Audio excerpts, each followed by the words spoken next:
মনে হয় যেন আসছি পৃথিবীতে এই দেশে ইসলামী হুকুমত কায়েম করার জন্য, আসছি পবিত্র গণতন্ত্র প্রতিষ্ঠা করার জন্য, এটাই আমার জীবনের। এবং বলে প্রয়োজনে গণতন্ত্রের জন্য জিহাদ করব। আল্লাহর জন্য জিহাদ করব বললে তো জঙ্গি হয়ে যাবে, কোরআনের জন্য জিহাদ করব বললে জঙ্গি হয়ে যাবে, মাদকের বিরুদ্ধে জিহাদ করব, গণতন্ত্রের জন্য প্রতিষ্ঠা করার জন্য কি করবে?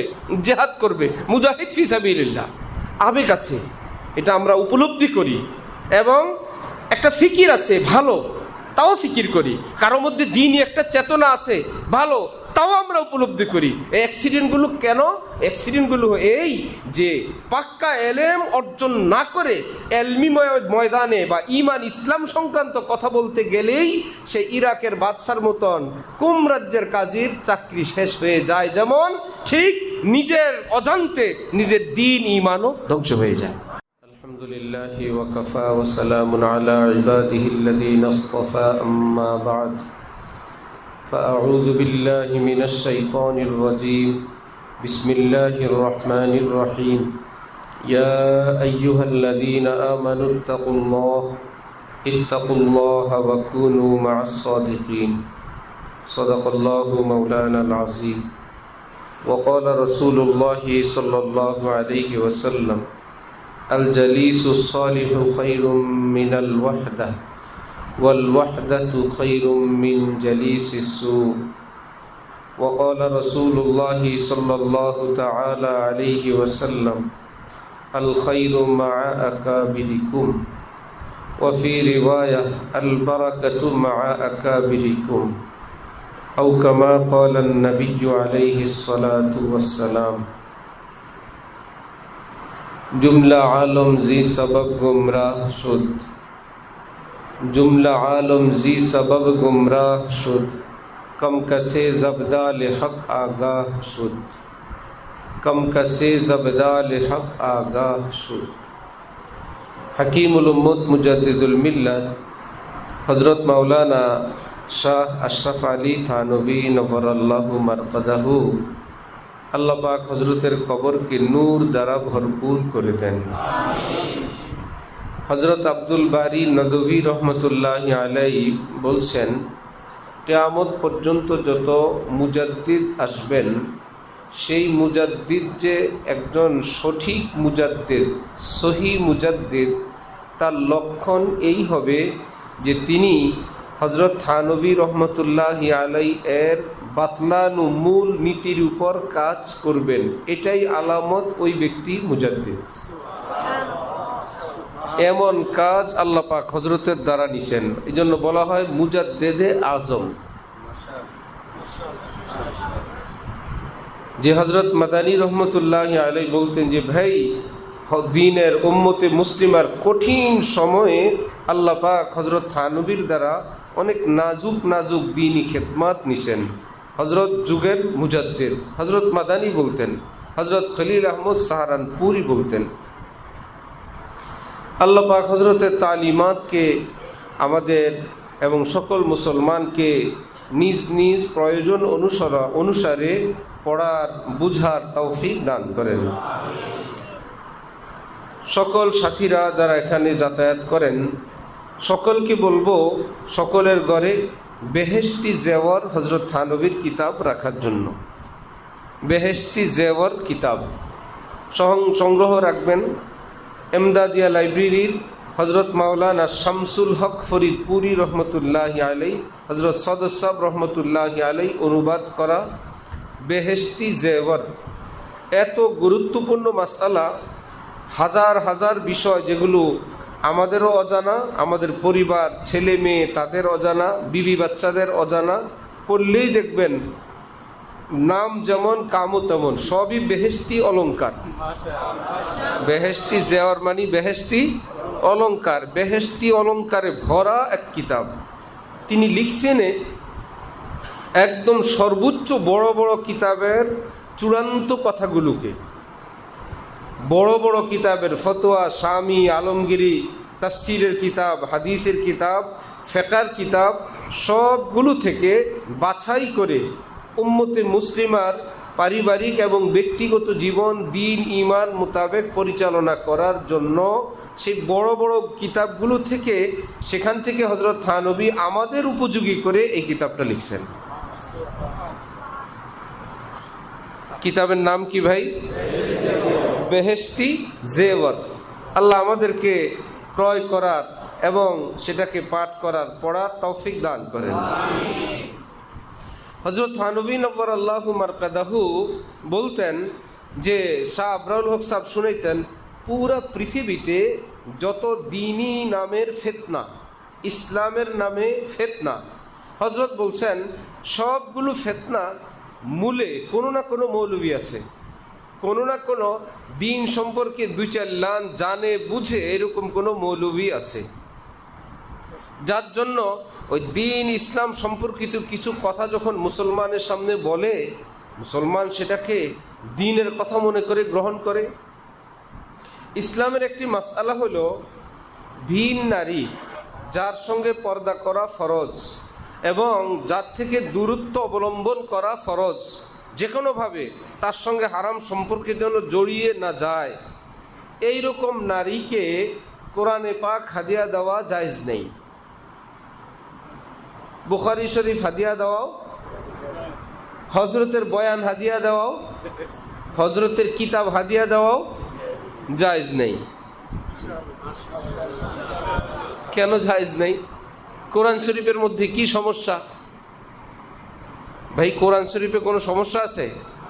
বুখারী শরীফে তো জায়েজ নাই। কেন জায়েজ নাই? এই জন্য যখন একজন পুরুষ ভিন নারীকে, যার সঙ্গে পর্দা ফরজ, দূরত্ব অবলম্বন ফরজ, হাদিয়া দিবে, তাহলে দুইজনের মধ্যে দূরত্ব বাড়বে না ঘনিষ্ঠতা বাড়বে? দ্বিতীয় হাদিয়ায় আরেকটু ঘনিষ্ঠতা, তৃতীয় হাদিয়ায় আরেকটু ঘনিষ্ঠতা। এবার শয়তান হাতে তালি দিবে আর বলবে, কোরআন শরীফ এই জিল দাও, এখান থেকে দুনিয়ার কোনো কোরআন শরীফ দাও, না হলে স্বর্ণাক্ষরে লেখা অথবা একদম জমজমের পানিতে চুবানো কাগজ দিয়েই দাও না কেন? আমার টার্গেট কোরআন না, তোমাদের দুইজনের ঘনিষ্ঠতা হলো আমার উদ্দেশ্য, সেটা হয়ে গেছে।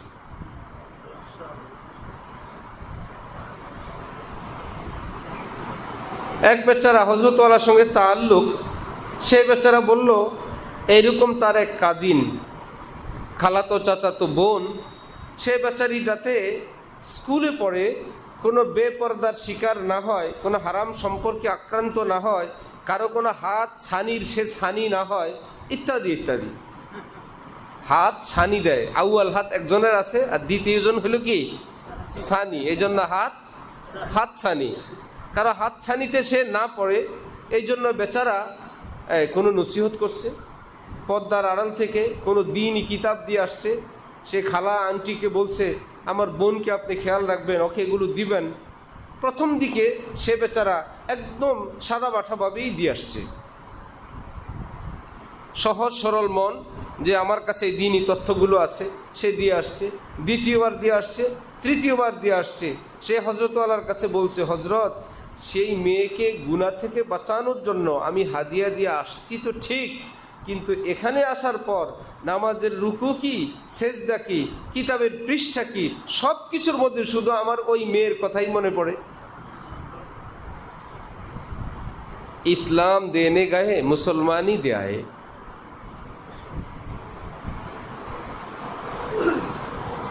ইসলাম দেনে গায়ে মুসলমানই দেয়। আরেকজনকে চরিত্র হেফাজত করতে গিয়ে নিজের চরিত্রের অবস্থা এখন এমন। এটা হলো ইবলিসের চক্রান্ত।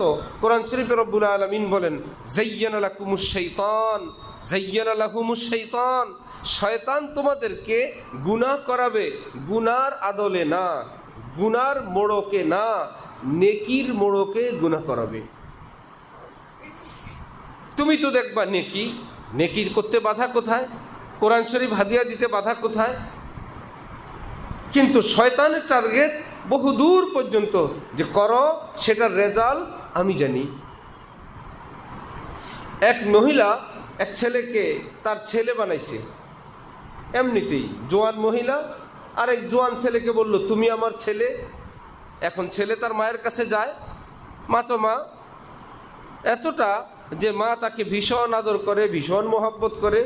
হযরত ওমর কাছে এসে বলল, এ আমার সব জায়গায় আমি পর্দা করি, কিন্তু আমার একজন মা আছেন এইরকম মা। হযরত বলেন, ইমার্জেন্সি এই মা থেকে আলোক হও, যে কোনো মুহূর্তে কঠিন কোনো বিপদে আক্রান্ত হওয়ার আগে আগে। শয়তান ভাবছে এই দুইজনকে বোন কিংবা আপা কিংবা ভাবি বলে ঘনিষ্ঠ করা যাবে না, ঘনিষ্ঠ করতে হইলে হাতিয়ার হলো তুমি আমার ছেলে, তুমি আমার, আমি তোমার মা। শয়তানের চক্রান্ত দেখছেন?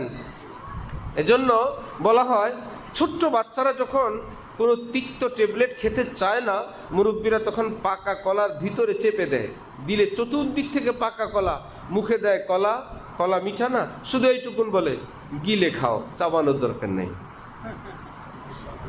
মাকসাদ কি? কলা খাওয়ানো না তিতা ট্যাবলেট? তিতা ট্যাবলেট, এর উপরে পাকা কলা। বাচ্চা তো দেখে আমার জিহ্বায় আমি সরাসরি অনুধাবন করছি, আমি বুঝতেছি এটা পাকা কলা, চতুর্দিক থেকে কলা, কিন্তু অভিভাবকরা জানে কলার ভিতরে কি আছে সেটা আমরা জানি, তুমি জানো না।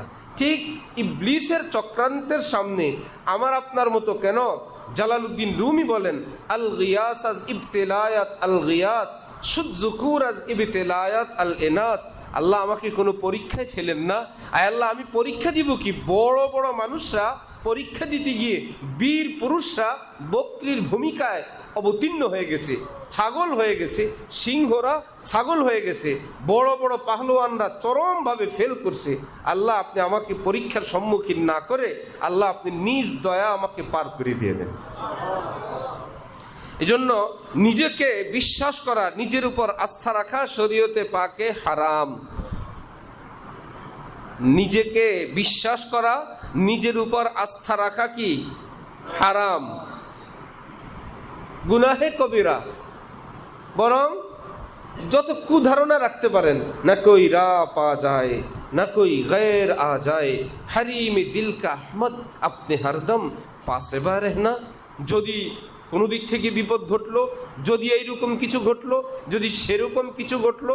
এবার শুনেন, হাকিমুল উম্মত থানভী নওয়ারাল্লাহু মারকাদাহু বলেন, আমি যখন ট্রেনে সফর করি, কোনো থামানো ট্রেন, পাশে আরেকটা ট্রেন থামানো, আমি আশরাফ আলী এই ভয়ে মাথা উঁচু করে সেই দিকে তাকাই না যদি ওই ট্রেনের জানালায় কোনো মেয়ে মানুষ মাথা বের করে রাখলো।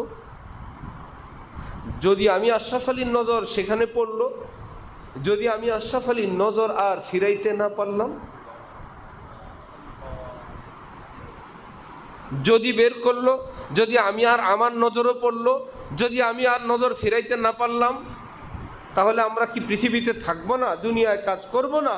কাজ করব আল্লাহ আল্লাহ করতে করতে। আমার কোনো এক সেকেন্ডের ভরসা নাই। আল্লাহ আপনি দয়া করলে আমি বাঁচবো, না হলে আমার কোনো উপায় নাই। আমি নিজে গুনাহ থেকে বাঁচবো এই ক্ষমতা আল্লাহ আমাদের কারো নাই। আল্লাহ পাক কোরআন শরীফে বলেন, লা তুজাক্কু আনফুসাকুম। আমি যেন কারো মুখে নিজের পবিত্রতা, নিজের তাজকিয়ার কথা না শুনি। আমি ভালো, আমরা ভালো, আমার দ্বারা এটা অসম্ভব, আমার দ্বারা এটা হবে না, এই কথাগুলো শয়তানের হাতিয়ার। এটা বলে তাকে নিশ্চিন্তে রাখে, তারপরেই তাকে আক্রমণ করে, কঠিনভাবে আক্রমণ করে। আমার দ্বারা হবে না সেটা আবার কি? নাকে যখন দম আছে, আমার দ্বারাও হইতে পারে।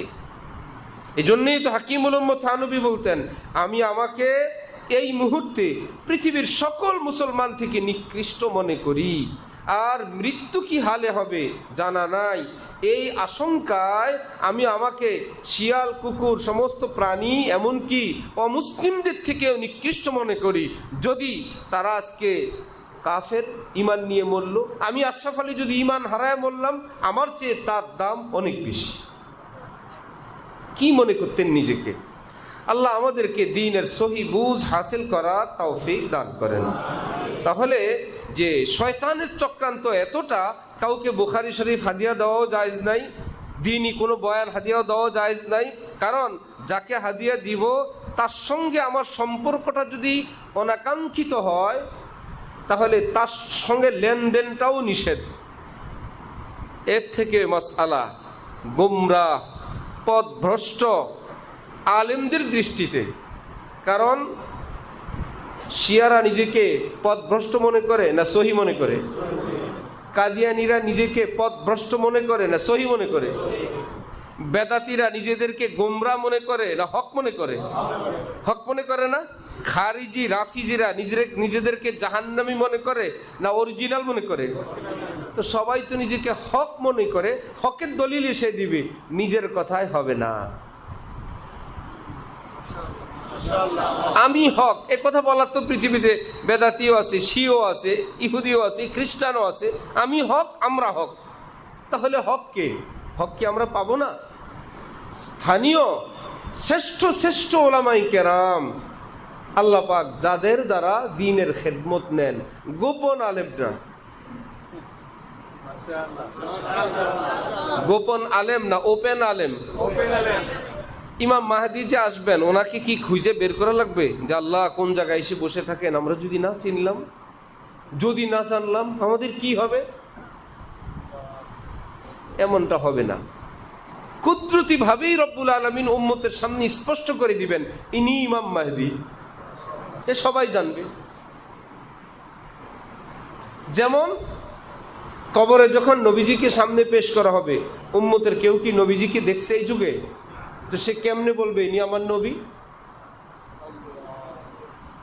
ভাই চিনে রাখলে, একটা চেহারা ছবি থাকলে না বুঝবো। কোন ভণ্ড পীর মেয়ে মুরিদদের সঙ্গে দেখা দেয়, সে বলল এই জন্য আমি যে কেয়ামতে তোমাদেরকে সুপারিশ করব, না চিনলে কেমনে সুপারিশ করবে? হ্যাঁ, পুরুষগুলোকে দেখি, এদেরকে তো আমি সুপারিশ করে নিয়ে যাব, আমার এই মেয়ে মুরিদগুলোকে আমি কেমনে সুপারিশ করব? শুনছেন তো? উম্মত যে কবরের মধ্যে সুয়ালের জবাব দিবে ইনি আমার নবী, পেয়ারা নবী হযরত মুহাম্মদুর রাসূলুল্লাহ সাল্লাল্লাহু আলাইহি, এটা কেমনে দিবে? নাম্বার 2, যেই বেচারা আরবি জানে না, আরবি কথা কেমনে বুঝবে? মান রব্বুক, বাবারে আমি তো আরবি জানি না, আমি বাঙালি, বাঙালির মধ্যে আমি একদম মূর্খ, বাংলাও পড়ি নাই, আরবিও পড়ি নাই। প্রশ্ন করে আমাকে আরবিতে, তখন কি বলবেন? সরি, আমার একটু গুগল ট্রান্সলেশন করে দেন, আপনি একটু অনুবাদ করে বলেন। বলা লাগবে যে আমি তো আরবি বুঝি না, আমাকে একটু বাংলায় বলেন, নাকি সবাই পারবে? পুরো পৃথিবীর সবাই এই প্রশ্নে বুঝবে এবং আরবিতে জবাব দিব। মান রব্বুক, রব্বি আল্লাহ, জবাব দে আরবি। আমাদিনুক দীনি আল ইসলাম, আমার ধর্ম ইসলাম। সুবহানাল্লাহ। আরবি বুঝেবি, বলতে বি পারে, বুঝবার বি পারে, কইবার বি পারে, বুঝতেও পারবে, বলতেও পারবে। এটা কি দেশে শিক্ষা দেওয়া লাগবে যে ভাই 3টা সুয়ালের জবাব? দেখলাম এক বাসের পিছনে, গাড়ির পিছনে 3 সুয়ালের জবাব লেখা।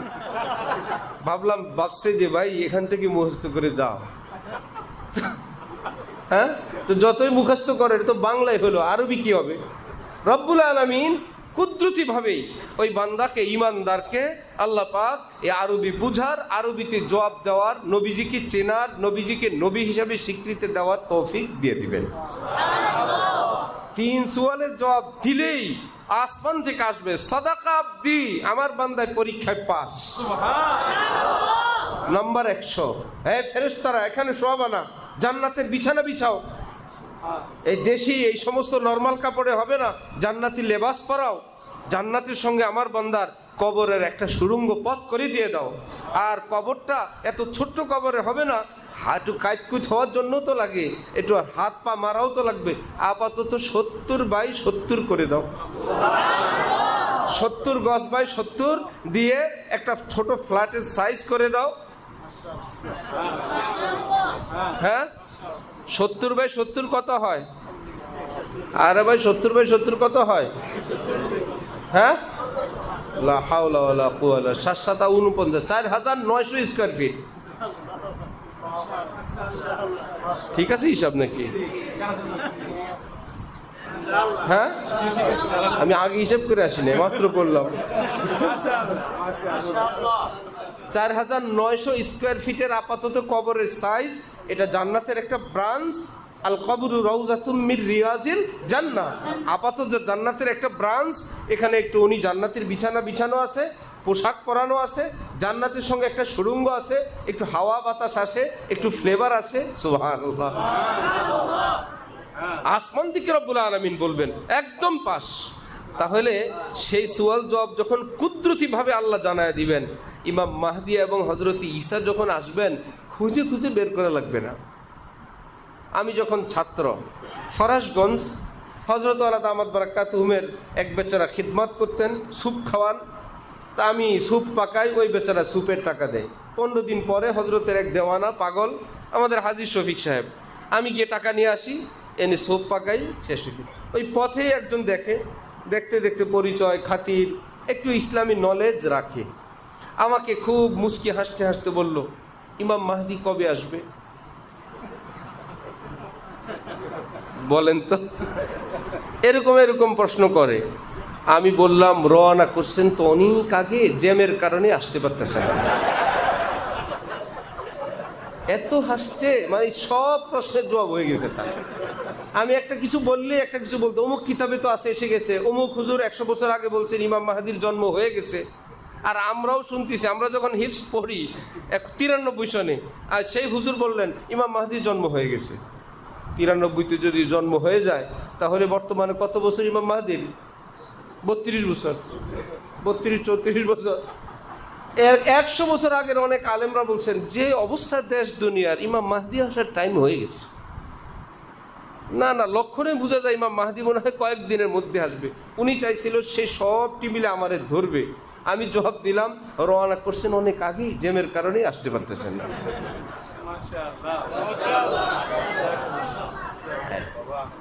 তার যেদিন আসবে তো সবাই জানবে, খোঁজার প্রয়োজন কি? আমি এই কথাগুলো কেন বললাম? সমাজের মধ্যে গোপন আলেম না ওপেন আলেম? গোপন কোন আলেম হবে না। নবী যদি এসে গোপনেই থাকেন, উম্মত জানবে কেমনে? নবী যে নবী, উনি কি গোপন থাকেন না প্রকাশ্যে থাকেন? প্রকাশ্যে থাকেন। এক হাদিসে আছে, মান সামাতা নাজা, যে চুপ থাকবে সে মুক্তি পাবে। তো নবীজি যদি চুপ থাকতেন, বুখারী শরীফ, তিরমিজি, মুসলিম আসলো কোত্থেকে? চুপ থাকলেই মুক্তি। ভাই চুপ থাকলে মুক্তি মানি? হ্যাঁ, এক বেচারা এ হাদিস পড়ছে, চুপ থাকলেই মুক্তি। হুজুর খুতবা পড়ায় বলছেন কবুল বলো, সে বললে চুপ থাকলেই মুক্তি। কবুল বলে বিপদে পড়ো। যতজন এই কবুল বলছে ততজন কি বিপদে পড়ছে। চুপ থাকলেই নাজাত। আমি কবুল টবুল বলতে পারবো না। আল্লাহ জালেমকে হেদায়েত দান করেন। আলেম ওলামারা বুঝবেন, একজনকে হুজুর বলছেন বলো কবিল তু, সে বলে কব্বাল তু। আর তকবিলু বুসা দে না, হুজুর বলে আরে জালেম পহলে কবিল তু কা ফির কব্বাল তু কর, ইয়া जो चाहे कर ले, पहले तो कबिल तू कह ले। আল্লাহু আকবার। তাহলে নবী কি গোপন থাকবেন না ওপেন? খোলামেলা থাকবেন, উম্মত জানবে তিনি নবী। এমন না উম্মত চিন্তা করবে ইনি কি নবী না। হক তলবওয়ালাদের সামনে আল্লাহ পাক ক্লিয়ার করে দিবেন তিনি নবী। ইমাম মেহেদী আসলে উম্মত জেনে যাবেন তিনি কি ইমাম মেহেদী। তাহলে উম্মতের ওলামাই কেরাম যারা কুদরতি ভাবেই এরকম হয়ে যায়, কেমনে কেমনে সবাই জেনে যায়। আল্লামা আহমদ শফি সাহেব হেফাজতের আমির, বেফাকের আমির সভাপতি হওয়ার আগে উনি হাটহাজারী কেন্দ্রিক জীবন যাপন করছেন, সবাই জানতো। হাটহাজারীর মোতায়েম সাহেব হজরত আল্লামা আহমদ শফি সাহেব, অনেক বড় আলিম বুজুর্গ ওখানে আছেন, নিজের জায়গায় আছেন, খেদমত করতেছেন। রব্বুল আলামিন চাইলেন তাকে পুরা বাংলাদেশে আলিম ওলামাদের সরদারির এই কাজ ওনার দ্বারা নিবেন। কুদরতি ভাবেই রব্বুল আলামিন ওনাকে বেফাকে সভাপতি বানাইলেন। আল্লাহ পাক ওনার দ্বারা একটা হেফাজতের মতন সংগঠন করাইলেন। সারা দেশ কেন, মুসলমান কেন, কাফেররা পর্যন্ত ওনার নাম জানে। মুসলমানদের এক মহামনীষী আল্লামা আহমদ শফি। উনি কি দালাল দিয়ে ঠিক করছে এটা? মিডিয়া দিয়ে? ভাই মিডিয়া আমাকে কভার দিবা, খুব বলবা বড় হুজুর বড় হুজুর, দালালরা নিজে গরু কিনা বলবা কই যাও, হুজুরের বাড়িতে যাই, এত কষ্ট করা লাগছে না। কুদরতি ভাবি যে বড় পীর আব্দুল কাদের জিলানি, উনি ওনারে ঠিক করছিলেন আমি বড় পীর আব্দুল কাদের জিলানি। ইমামে আজম আবু হানিফা বলছিলেন আমি একটা হানাফি মাযহাব কায়েম করে গেলাম, উনি মাসালা লিখে গেছেন। উনি লিখে গেছেন মাসালা, লিখতে লিখতে লিখতে লিখতে উনি চলে গেছেন। আস্তে আস্তে আস্তে দুনিয়াতে এমন হয়েছে, বাবা রে এত সব রত্ন আল্লাহ পাক ওনার দ্বারা নিলেন, যা কিছু ধন দৌলত ইসলামের দরকার সবই তো এখানে আছে। আল্লাহ, তাহলে তো কি মাসালা? এ হানাফি, এ মাসালা হানাফি, এটা কার? হানাফি। হইতে হইতে কি হয়ে গেছে? মাযহাব একটা হানাফি। ওনারা 4 ইমাম মিলে ঠিক করছিলেন আমরা 4টা মাযহাব বানাবো। একজনও ঠিক করছিলেন? কুদরত এমন, আল্লাহ পাক যার দ্বারা কাজ নেন তাকে উম্মতের সামনে এরকম স্পষ্ট করে দেন। হযরত থানবীর নিকট খাজা আজিজুল হাসান মজজুব বললেন, হযরত, কেউ যদি আল্লাহওয়ালা হয় সে কি টের পায়? বড় মুশকিল যে আমি আল্লাহওয়ালা হয়ে গেছি। অনেকে এরকম চিন্তা করে কারো প্রশংসা শুনে, হযরত আপনি এরকম, আপনি এসা বুজুর্গ, আপনি এরকম মকবুল, মাহবুব ইত্যাদি ইত্যাদি। সেই বেচারা টেনশনে পড়ে যান, না জানি ভিতরে ভিতরে আমি কবে ওলি আল্লাহ হয়েই আছি আমিও জানি না। যেভাবে তারিফ করে, এরকম কোনো ওলি আল্লাহ দুনিয়ায় নাই যে তিনি জানবেন না তিনি ওলি আল্লাহ হইছেন। শুনছেন যে বড়রা সম্মান করে, ছোটরা সম্মান করে, এরা তাজিম করে, আমারে কি কি বলে আল্লাহই জানে, না জানি আমি হয়েই আছি। এটা এই জন্য খাজা সাহেব জিজ্ঞেস করলেন, কেউ যদি আল্লাহওয়ালা হয় সেটা কি সে টের পায়? হযরত থানবী তো থানবী, হযরত থানবী খাজা সাহেবকে বললেন, খাজা সাহেব, কেউ যখন বালেগ হয় সে কি টের পায় না অন্যরা এসে বলতে হয়?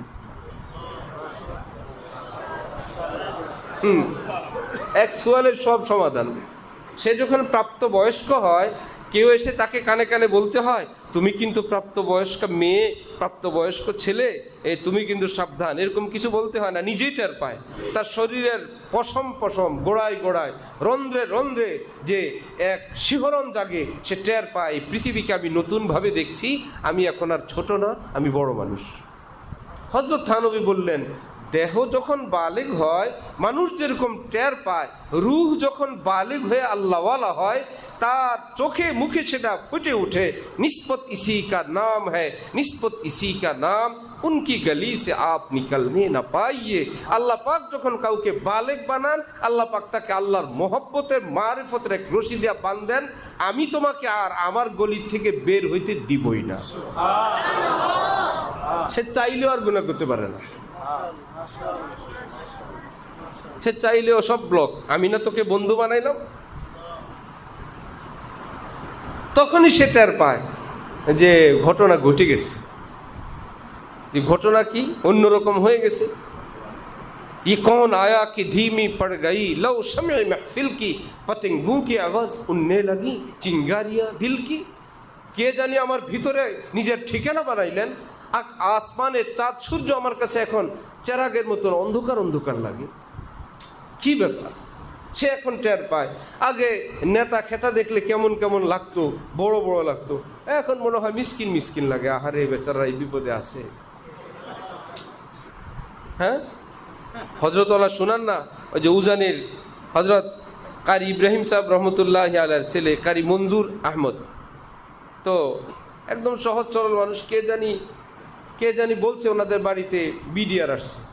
তো উনি সারা জীবন বিডিআর শুনছেন, বিডিআর কি জিনিস কেমন এটা জানেন না। উনি গেছেন হাঁটতে হাঁটতে, আমি দেখছি ওনাকে, কারি সাহেবকে গেছেন, তো গিয়ে দেখেন যে বিডিআর একটা বিশেষ পোশাকে আছে বেচারা, একজনেরও দাড়ি দুড়ি নাই। তো উনি কাছে গিয়ে বললে, আন্না করে উনি বিডিআর কয়, আন্না করে দাঁই দুই নাই, দাঁই দুই কিচ্ছু নেই, আন্না করে উনি বিডিআর কয়। স্বাভাবিক।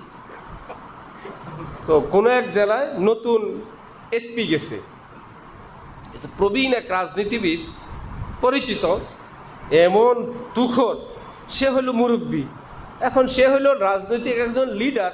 তো এসপি তো পুলিশ সুপার, তো সে কম বয়স্ক, ট্রান্সফার হয়ে আসছে। এক অনুষ্ঠানে বসছে, সবাই পরিচয় করাই দিল যে আমাদের এই জেলার এসপি সাহেব। আচ্ছা, তোমারই নিয়ে হাঁটাইছে এসপি বানাই, তুমি তো আর হোলার হমান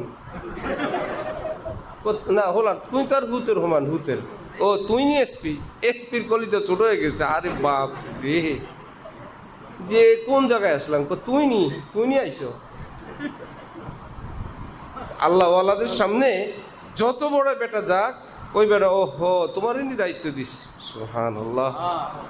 হযরত ওয়ালা করাচি রহমতুল্লাহি আলাইহির সামনে এক ফ্যাক্টরির মালিক বলল, হযরত আরেকটা ফ্যাক্টরি দিছি, বিশাল ব্যাপার না? হযরত বললেন, হ্যাঁ মাছির পর ডানা আরেকটা গজাইছে।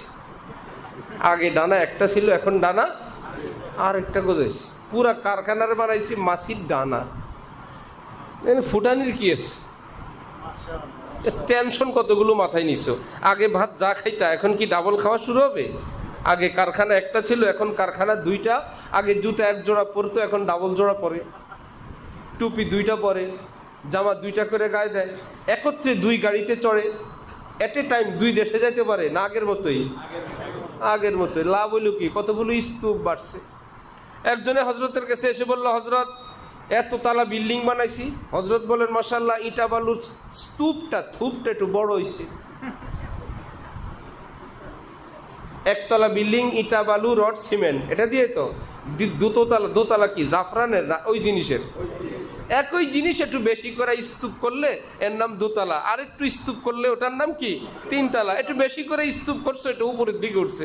হজরত বলেন, ও ইটা বালু রড সিমেন্টের স্তূপ একটু বড় করে করছো না? হজরত ছন্দ বলতেন, জব জিয়াদা কামানে লগোগে তো ইহা কম আনে লগোগে। ওটাকে আবার আমরা তো বুঝানোর জন্য কম আনে লগোগে একদম বাঙালি সুরে বললাম। তো হজরতের খাদেম বলতেন, জব জিয়াদা কামানে লগোগে তো ইহা কমানে লগোগে।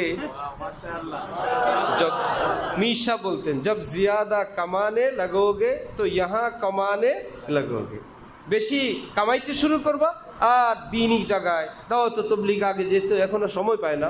কোনো আল্লাহ ওয়ালার কাছে যেত, এখন আর সময় পায় না। একটু কোরআন শিখতে বসতো, এখন আর সময় পায় না। একটু জিকির মামুলাত আদায় করতো, এখন আর সময় পায় না। আহা, এখন মনে হয় কিছু হয়েছে। এইরকম রোজগার, যেই রোজগারে নিজের দিনই কাজ ব্যাহত হয়, বিশেষ করে দিনই জিম্মাদারি ফারায়েজ ওয়াজিবাত ছুটে যায়, এইরকম রুজি করা জায়েজই নেই।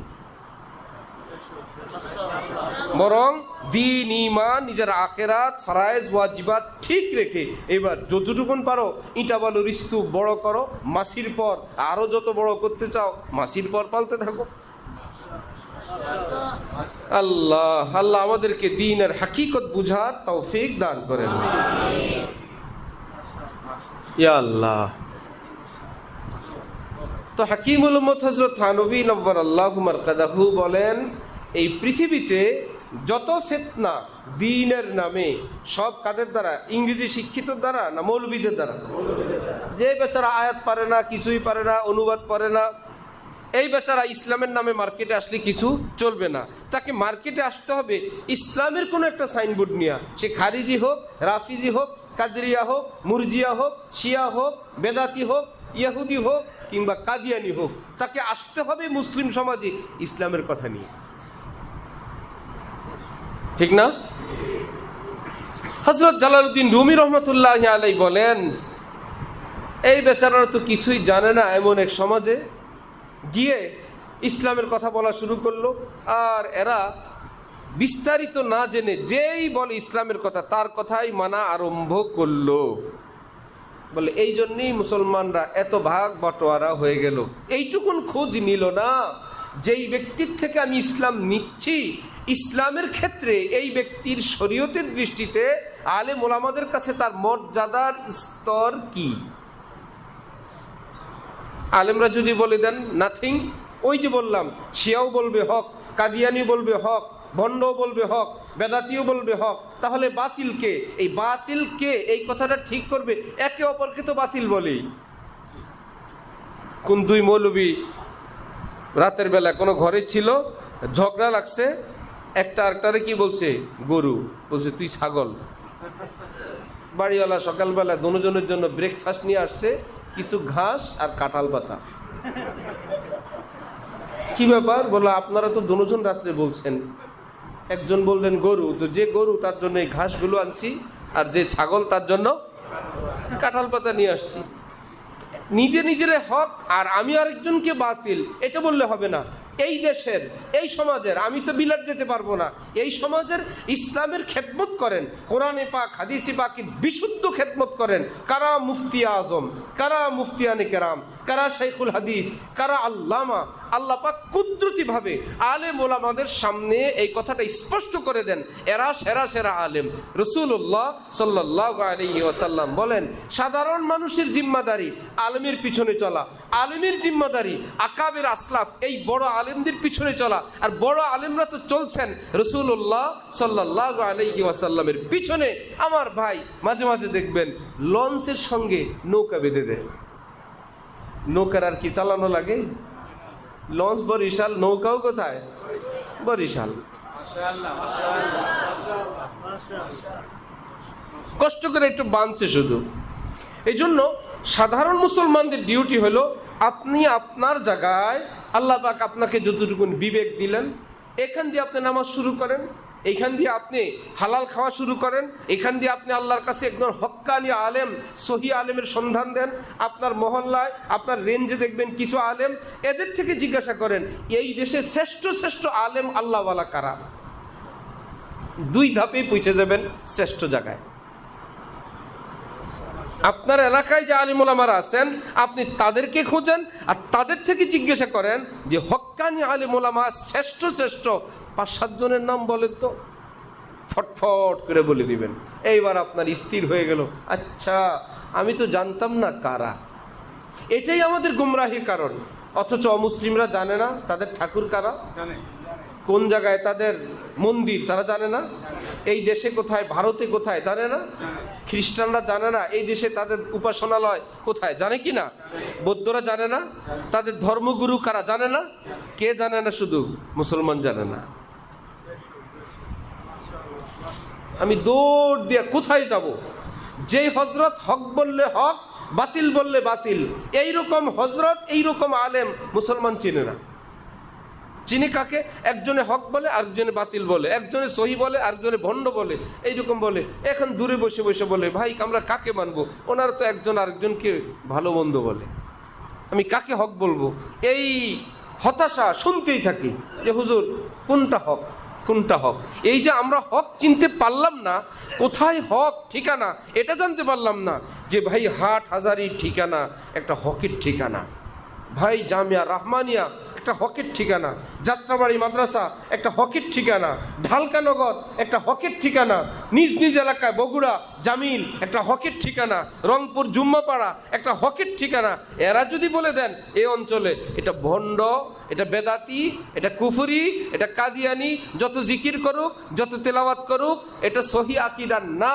আর মুসলমানরা যদি মনে প্রাণে জানে আমাদের হাটহাজারীর থেকে ফতোয়া আসছে, আমাদের জুম্মাপাড়া, আমাদের ঢালকানগর, আমাদের জামিল, আমাদের রহমানিয়া, আমরা ওনাদের ভক্ত, যাকে বলবো ভণ্ড, যত বড় পাগড়ি দেখ, তসবি দেখ, জিকির করুক, যত বড় রিপ দেখ, মানুষকে যত ইসলামের কথা বলুক, দেশে ইসলামের রাজনীতি প্রতিষ্ঠা করা যাচ্ছে তাই করুক, আমাদের আলেমরা যদি বলে বাতিল, আমরা বলবো কি? এটা মনে করি। আমরা কি জানি? আমাদের ওলামারা বাতিল বলছে, ফিনিশ। তোর সঙ্গে আমার তর্ক নাই, তোর সঙ্গে আমাদের আলেমরা তোকে বাতিল বলছে, তোর সঙ্গে কথা নাই। আর যদি আপনি আমি নিজের বিদ্যা বুদ্ধি দিয়ে চিনতে যাই, এই চিনতে গিয়েই তো যা হয়েছে, চিনতে গিয়েই যত কিছু হয়েছে। আল্লাহ। আর এখন ইসলামের লিডারশিপ কারা? যার কাছে এলেম নাই, তিনি হলেন ইসলামের কর্ণধার। ইদা কানাল গুরাবু দালিলা কওমিন সায়াহদিহিম ইলা বাইতিল খালাই। এক এলাকার কিছু পাখি সবাই মিলে লিডার মানলো কাককে, কাউয়ারে। আপনি আমাদের গুরু। কাক কিছুক্ষণ পরেই চলে গেছে ময়লার জায়গায়। এখন পিছনে পিছনে সবাই চলে গেছে কোথায়? কাক চিনেই তো ময়লার ঠিকানা। আর এক এলাকায় এক বেচারা মানুষকে নামাজের দাওয়াত দেয়। দাওয়াত দেওয়া ভালো, সাধারণ মানুষ কিছুই জানে না, নামাজের দাওয়াত দিবে ভাবছে মসজিদে ইমাম সাহেব পড়ায়, সেও পড়ে। মাতবুরি করে মানুষকে ইমানের দাওয়াত দিতে গেছে, মানুষ বলে আমরা তো নামাজ জানি না। সে বলল ইমাম সাহেব যা করবে তোমরা তাই করবে, এটা পারবে না, এটা পারবো, এই বলে মসজিদে নিয়ে আসছে। এসে দেখি ইমাম সাহেব নাই। উনি যাদেরকে দাওয়াত দিয়ে আনলেন তারা তো কিছুই জানে না। আর উনি তো বললেন আরে নামাজ সহজ, ইমাম যা করবে তাই করবা। তো তাদের দৃষ্টিতে উনি বড় হুজুর না? সবাই মিলে ওনাকে ইমাম বানায় দিছে। সে তো কিছুই জানে না। আর সে আগেই শিখাইছে নামাজ মানে কি, ইমাম যা করবে তাই। এরা তো আর কখনো নামাজ পড়েও নাই, নামাজ দেখেও না। এখন বিসমিল্লাহ বলে আল্লাহু আকবার বলে দাঁড়াইছে, সবাই আল্লাহু আকবার বলে দাঁড়াইছে। এখন তো টেনশন, সূরা পড়বে না কেরাত পড়বে না কি করবে। হালকা একটু ডানে তাকাইছে, সবাই কি অবস্থা, মুসল্লিরা সবাই ডানে তাকাইছে। এবার হালকা একটু বায়ে তাকাইলো, কি হাল, সবাই বায়ে তাকাইছে। গ্রাম দেশের ভাঙ্গা মসজিদ, সে ভাগার জন্য পালানোর জন্য এক কদম আগাইছে, সবাই এক কদম আগাইছে।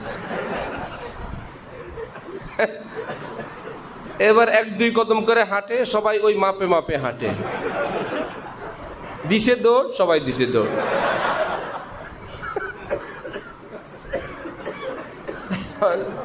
দৌড়াইতে দৌড়াইতে দৌড়াইতে দৌড়াইতে একজনে বলল হুজুর নামাজ শেষ করেন।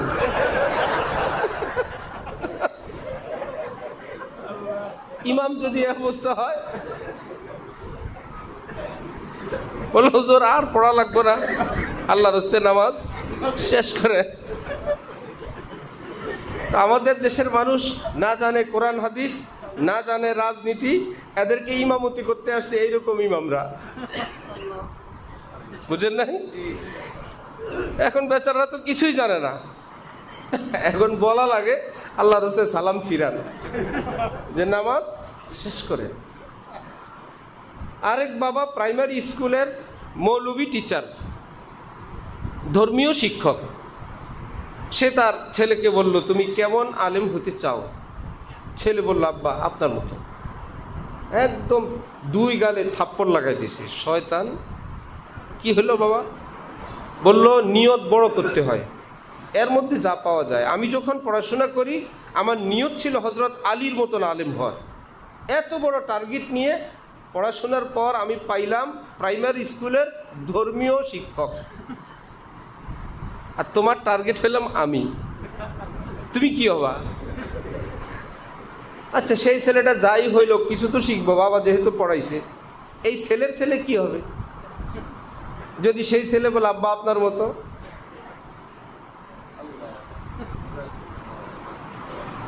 অর্থাৎ কাঁচার ঘরে কাঁচা, কাঁচার ঘরে কাঁচা, কাঁচার থেকে কাঁচা, শেষ কি?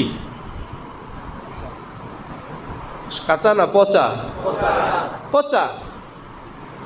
ইসলামের বিধান, ইসলামের কোনো কথা, কোনো ফতোয়া দেওয়ার আগে চূড়ান্তভাবে এলমে ইয়াকিন হাসিল করা লাগবে। এটাই ইসলামের কথা, এটাই ইসলামের চূড়ান্ত ফয়সালা।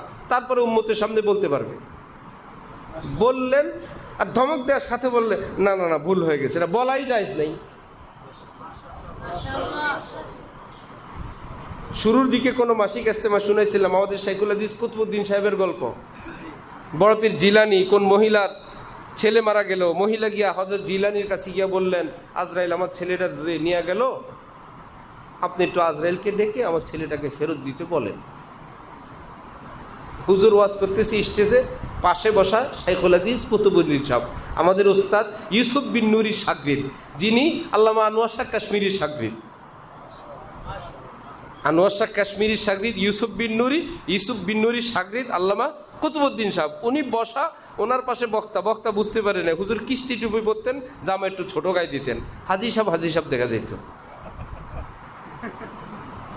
হুজুর বসে আছেন, বক্তা ওয়াজ করতেছে ধুমা বড় পীর জিলানীর ফজিলত।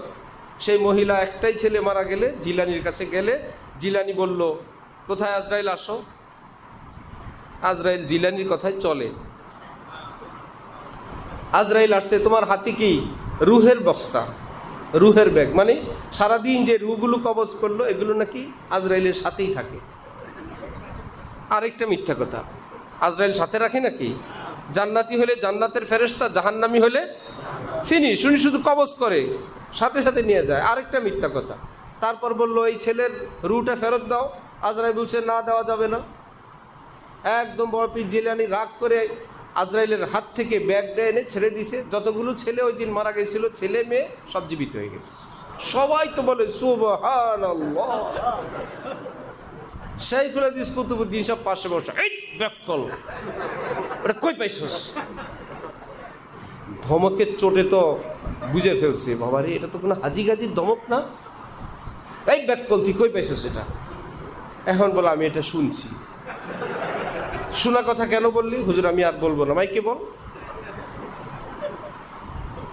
এইরকম শোনা কথা যেটা ধমকের চোটে নাই হয়ে যায়, এটা এলেম না, এটা বয়ান করা জায়েজ নেই। ধমক দিলে আর নাই,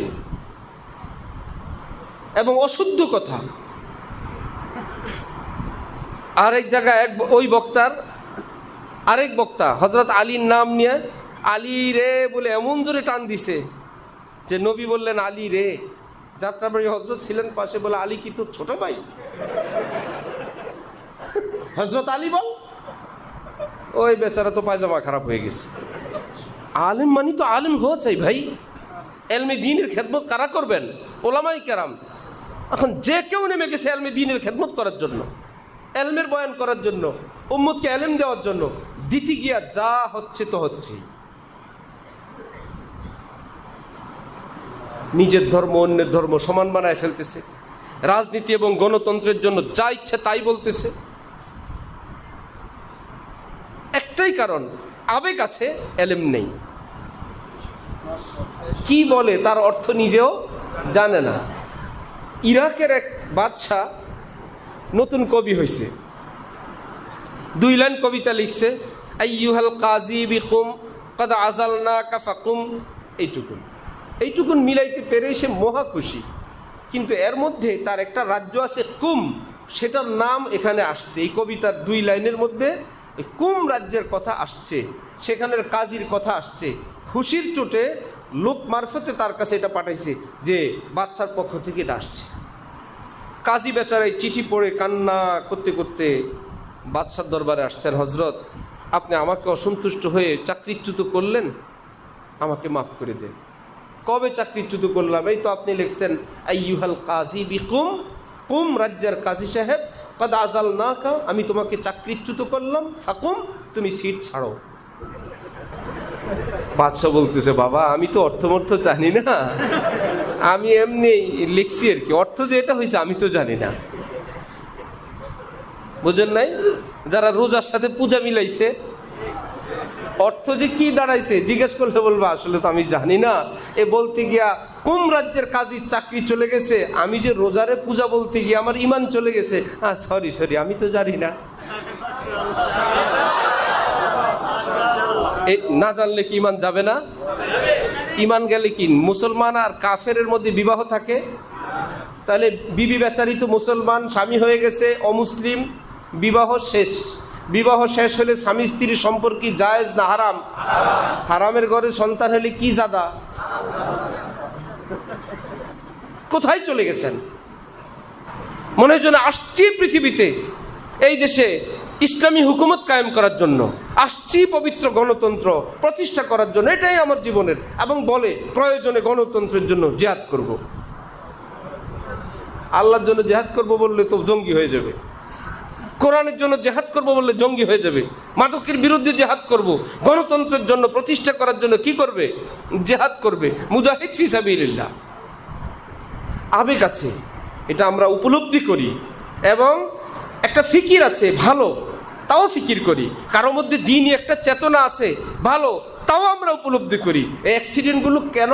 অ্যাক্সিডেন্টগুলো এই যে পাক্কা এলেম অর্জন না করে এলমি ময়দানে বা ইমান ইসলাম সংক্রান্ত কথা বলতে গেলেই সে ইরাকের বাদশার মতন কুম রাজ্যের কাজীর চাকরি শেষ হয়ে যায়। যেমন ঠিক নিজের অজান্তে নিজের দ্বীন ইমানও ধ্বংস হয়ে যায়। তাহলে আমরা কি গোপন আলেমের অনুসারী না ওপেন? আমরা চিনব আমাদের চোখে না আলেমের চোখে? আলেমরাই বলবেন উনি বড় আলেম। আমি যদি বলি না হজরত আমাদের এলাকায় আরেকজন বড় আলেম আছে, কেন? আল্লাহ, হজরত 110 কেজি ওজন, এমনি বড় আলেম হয়? ওজন দিয়ে বড় আলেম হয়? আরে হজরতওয়ালা শুনেছেন, এক বেচারা বলল আমার হজরত এত বড় আল্লাহর ওলি ছিলেন, কিভাবে? একটা বদনা দিয়ে উনি ইস্তেঞ্জা যেতেন, তারপরে এই বদনা ভরে উনি উজু করতেন, তারপরে এই বদনা ভরে খাওয়ার সময় দস্তরখানে পানি খেতেন। এটা কি আল্লাহর ওলি হওয়ার দলিল? মুরিদ বেচারা ভাবছে এক বদনা যেহেতু 3 কামে আসছে, এটাই ওলি আল্লাহর দলিল, খবিস হওয়ার দলিল। আরে ওলি আল্লাহ আমার সামনে এক বেচারাকে ধমক দিচ্ছে, একই দস্তরখানে হালকা নাস্তা, কোন পীর সাহেবের খলিফা, মাদ্রাসার বড় হুজুর, আমি সহ বসা, এক ঔষধ কোম্পানির এক বড় কর্মকর্তা, সেই বেচারা সহ বসা। পানি আনলে ওই বেচারা ইংরেজি শিক্ষিত মানুষ বললেন, পানিটা কি ফুটানো? হুজুর কেবলা যে আপনারা যে 110 কেজি দিয়ে বুজুর্গ, সেটা বললো, আরে মিয়া খান, আল্লাহর উপর তাকুল করে খান, আপনারা আছেন ফুটানোর তালে।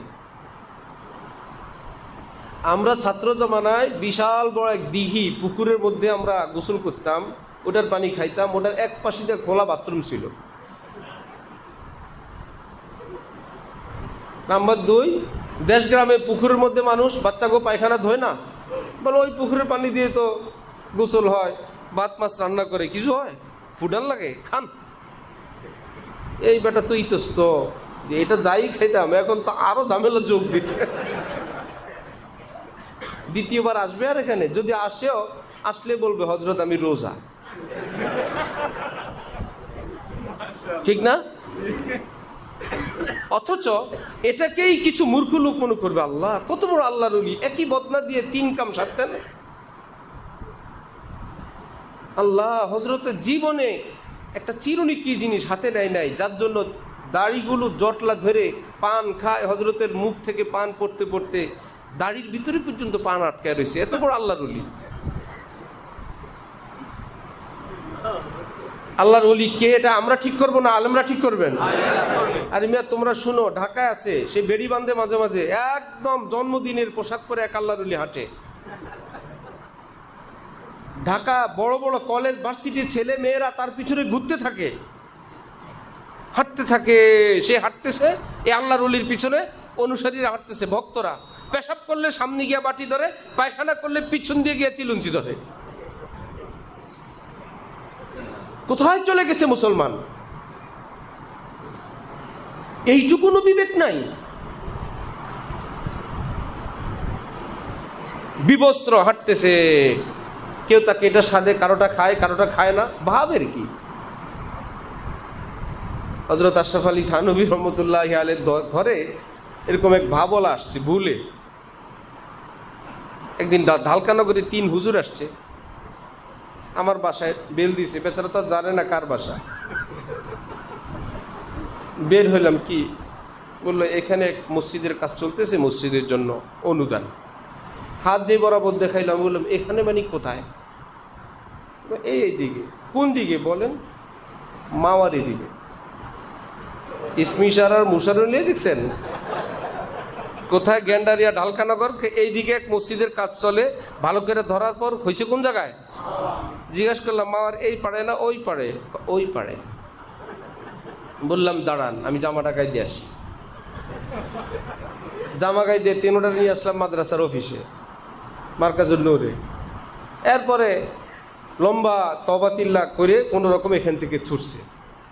এই তো ধোকাবাজি চলে, জুব্বা জামা, একটা রিসিট বই, সাধারণ মানুষ মনে করে কি না কি। দরকার ছিল ইসলামী হুকুমত এগুলোকে শায়েস্তা করার জন্য। এখন আসে যেই শাসকরা, এদের তো আগা মাথা নাই, এরা খোঁচা দিলে আবার এদের বদনাম করার এক পার্টি থাকে। এরা যদি ভালো কাজও করে, এগুলোতে প্রয়োজন ছিল সঠিকভাবে এগুলোকে গ্রেফতার করা, এগুলোকে কারাবন্দি করা, শাস্তি দেওয়া। দিতে গেলে কিছু হুজুররা আবার বলবে, হ্যাঁ মাদ্রাসার কালেকশন করতে গেলে অমুক হুজুর গ্রেফতার করছে, এই জন্য সরকার চুপ, তোরা মর। হযরত থানভীর বাসায় এরকম ঠকঠক করতে গেলে হযরত থানভী একটু বিরক্ত হয়ে বলছেন, কে তুমি, কি চাও? ওই বেচারা বলল, আপনি আমার সঙ্গে এরকম ব্যবহার করেন, আমি তো কোনো গাউস আবদালও হইতে পারি। আপনি জেনতেন ভাবে বলছেন। হযরত থানভী বললেন যে, ভাই একই ধারণা তো তুমি আমার ব্যাপারেও করতে পারো, তোমার কি একটু ভয় টয় নাই? আমিও তো কিছু একটা হইতে পারি। তো এই জন্য এই ভাব ধরা লোক দিয়ে না, আলেম ওলামারা বলবেন। সহি আলেম কি না এটাকে আমরা বলবো না আলেমরা বলবেন? শুধু এইটুকুনো যদি আসতাম, সহি রাজনৈতিক দল কি না এটাকে আমরা ঠিক করবো না আলেমরা ঠিক করবেন। এইবার বুঝেন, সেই চাচাতো বোন কাজিনকে কোরআন হাদিয়া দেওয়া, আপনি যখন সঠিক উৎস না জেনে আপনি ভাববেন ভাই যেই হোক আমি তার থেকে খারাপ কিছু নেই না, আমি তার থেকে কোরআন শিখি,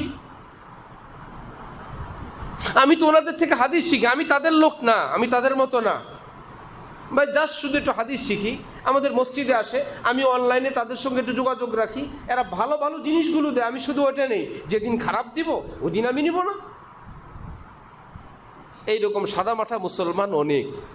যে কোনো জায়গা থেকে ইসলাম নেওয়ার, কোরআন হাদিস নেওয়ার একটা দুঃসাহসিকতা, যার যাচাই বাছাই করার ক্ষমতা নাই, তিনি যে কোনো জায়গা থেকে নিয়ে বসেন। চাচাতো বোনকে খালাতো বোনকে কোরআন হাদিয়া দিতে দিতে আল্লাহর মহব্বত বাড়ে না দুইজনের মহব্বত বাড়ে? সেটা কি হালাল মহব্বত না হারাম? যা তার থেকে আপনি কোরআন হাদিস যখন নিবেন, নিতে নিতে নিতে নিতে ওই ব্যক্তির সঙ্গে আপনার কি দূরত্ব বাড়বে না সম্পর্ক বাড়বে? এইবার কেউ তার বিরুদ্ধে বললে আপনি হয়ে যাবেন তার পক্ষে, এত খারাপ না, আমি জানি অনেক ভালো। আপনারা বললে হবে না, সেখানে কোরআন হাদিস আছে।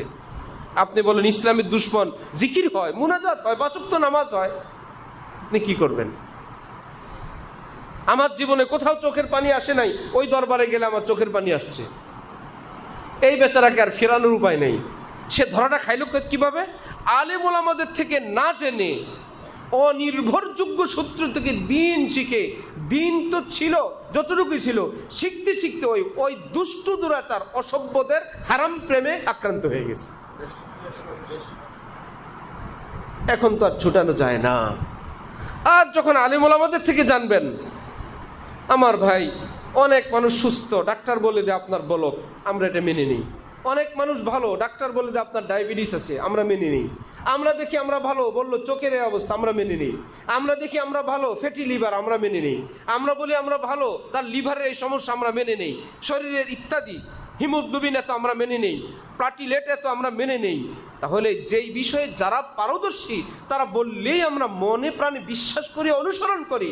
তাহলে ইসলামের এরকম পারদর্শী কেউ কি নাই? কিয়ামত পর্যন্ত কি থাকবেন না? অ্যাভেলেবেল, বাড়ি বাড়ি, ঘরে ঘরে না, থাকবেন। আমি চিনব কাকে দিয়ে? হ্যাঁ, বাড়ি করতে গেলে বেয়াই আপনি বাড়ি করছেন, সুন্দর বাড়ি, ইঞ্জিনিয়ার কে? বেয়াই তখন বলবে এটা ভালো, অমুক ইঞ্জিনিয়ার, তার সঙ্গে আমি কয়েকদিন কাজ করে আমি তার বিদায় দিয়ে দিছি। জামিয়া হাকিমুল উম্মতের কাজ শুরু, এক ইঞ্জিনিয়ার রাখা হয়েছে, বেচারা ছাতা নিয়ে দাঁড়ায় আছে, এই ধমক দেয় সেই ধমক দেয়, শুনে না। একদিন গিয়ে দেখি কন্ট্রাক্টররা কাজ করে, সে আমাদের ইঞ্জিনিয়ার, সে পাহারা দিবে কন্ট্রাক্টর কাজ ঠিক মতো করে কিনা, সে ছাতা দিয়ে এমনভাবে দাঁড়ায় আছে কেউ যাতে কন্ট্রাক্টরদের ভুল কাজ দেখতেই না পারে। দরবেশ দাঁড়ায় আছে, রড না বেঁধেই ঢালাই দিয়ে দিতেছে। ঢালাইয়ের ভিতরে যখন চলে যাবে, বাধা না বাধা কেউ তো টের পাবে না। মনে হয় যেন তাদের কাজ আড়াল করার চাকরি তারে দেওয়া হয়েছে। রাগের চোটে তাকে আগে বিদায় দিলাম, বিদায় দিয়ে হজরত আল্লাহকে ফোন দিলাম, হজরত আরে এই অপরাধে বিদায় দিছি। হজরত বললেন বিলকুল ঠিক আছে। তাহলে যে একবার বাড়ি করে সে এই সংক্রান্ত কিছু বুঝে যায়, তখন বলবে ওই ইঞ্জিনিয়ার না না না এটা যোগ্য না, ওইটা যোগ্য, অমুক কন্ট্রাক্টর যোগ্য, এই সিমেন্ট ভালো, এই রড ভালো, এটা 3 দিনে লাল হয়, এটা 6 মাসেও ঝং ধরে না, ইত্যাদি ইত্যাদি। ওই জগতে যে একটু ঘুরে আসে, ওই জগতের কিছু সে জানে। এইটুকুন যদি বুঝান, তাহলে এলমি জগতে যারা আলেম হয়েছে, মাদ্রাসায় পড়ছে, তারা কি এলমি জগতের হক্কানি আলেম তারা চিনেন না?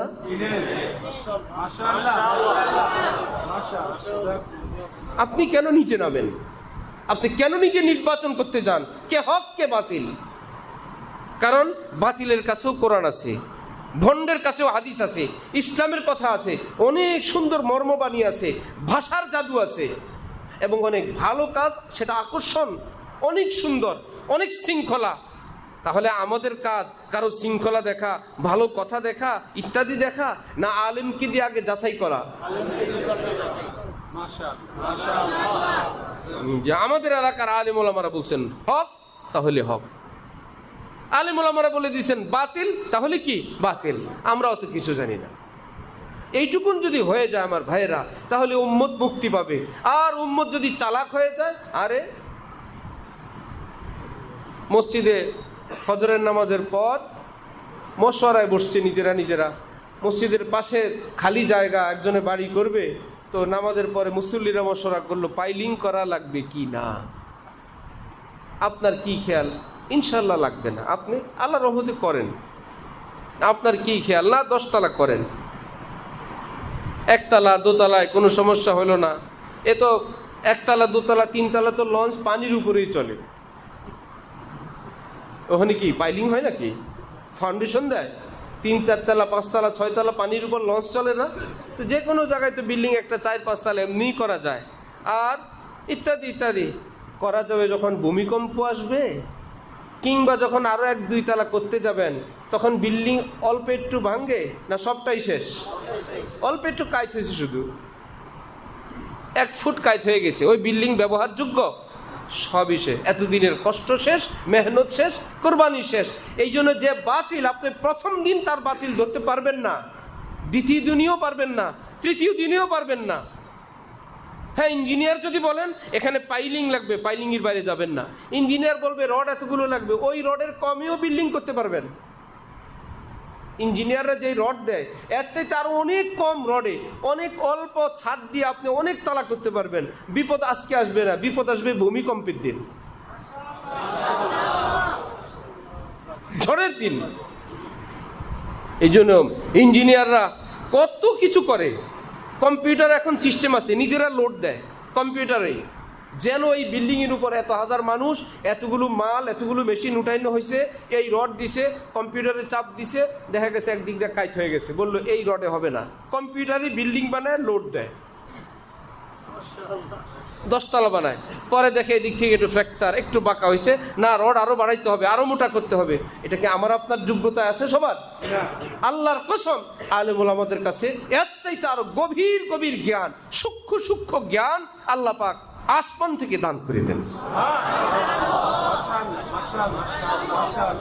হযরত জালালউদ্দিন রুমি রহমতুল্লাহি আলাইহি বলেন, জুমলা আলম জি সবাব গুমরাহ শুদ, বিশ্বের মুসলমানরা একটা কারণে গুমরা, পথভ্রষ্ট, পথহারা, কম কাছে জবদালে হক আগাশুদ, যাকে ধরলে মনে প্রাণে সিরাতুল মুস্তাকিম পাবো, নবীর পথ পাবো, ওই মানুষগুলোর সন্ধান কম মুসলমানের কাছে আছে। ওই যে হিন্দুদের ঠাকুর চিনে, অন্যরা তাদের উপাসনালয় চিনে, ধর্মগুরু চিনে, ধর্মযাজক চিনে, মুসলমান নিজের ওই ধর্মগুরুকে তাকে চিনে না। ওনাদের মধ্যে ভিন্নতা হইতে পারে। আপনি একজনকে নেন, ইমাম আবু হানিফাকে নিছেন, শাফি, হাম্বলি, মালিকেরা অন্যরকম আমল করে, আপনি তখন বলবেন ওনাদেরটাও সহি, আমার হজরতেরটা ভুল, আপনি বলতে পারবেন না। সুতরাং আমি হানাফি, আমার হজরতের ফতোয়ার উপরে আমি জীবন দিব, আমি আমিন আসতে বলবো, নাবির নিচে হাত বাঁধবো, তারাবি 20 রাকাত পড়বো, বিতির 3 রাকাত পড়বো। অন্য মাযহাব তোমরা কি করবা, তোমাদেরটা তোমরা জানো। আমরা ঢালকানগরের সিলসিলা, আমাদের হজরত এই বলছেন, এইভাবে আমল করতে বলছেন, গুনাহ ছাড়তে বলছেন, হাসি খুশি স্বাভাবিক থাকতে বলছেন, পরিষ্কার পরিচ্ছন্ন থাকতে বলছেন, ভদ্র শালীন আদর্শ থাকতে বলছেন। তুমি জঙ্গলি থাকবা, তুমি মোচের মধ্যে পানির পিসকি রাখবা, 1 বদনা দিয়ে 3 আমল করবা, তুমি মরো।